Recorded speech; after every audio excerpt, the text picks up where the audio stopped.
One of the common ways that we assess mobility, especially in weight bearing in NAIOMT, is to actually do axial rotation. So I'm going to have my patient rotate to the right.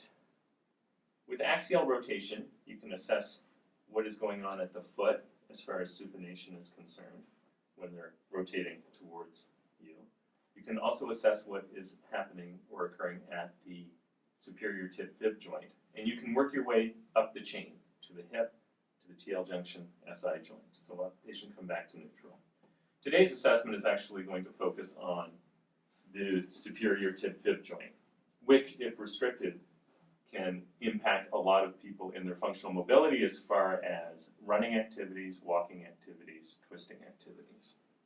To assess it, you can take your thumb and put it on the tibial tuberosity, and then you take your other thumb and you're assessing, I assess the anterior part, or you can get your index finger on the posterior part of the superior TibFib joint.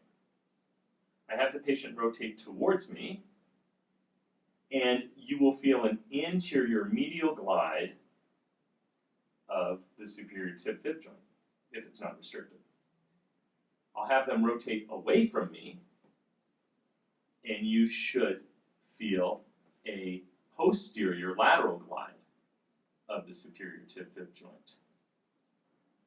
Or, if they rotate towards me, my thumbs come closer together, and if they rotate away from me, my thumbs go further apart. So that's assessment of the superior TibFib joint in weight bearing. So here we have a positive of a left superior TibFib joint fixation. So my left hand is on the tibial tuberosity, my right hand is going to find the superior TibFib joint. Maybe have you soften your knee just a little bit. Good. Sometimes when it's extended you can't feel it quite as well. And now I'm going to have my patient turn to the right, and I don't have a lot of separation between my fingers here. It should move posterior lateral, and it isn't. And now let's go to the left.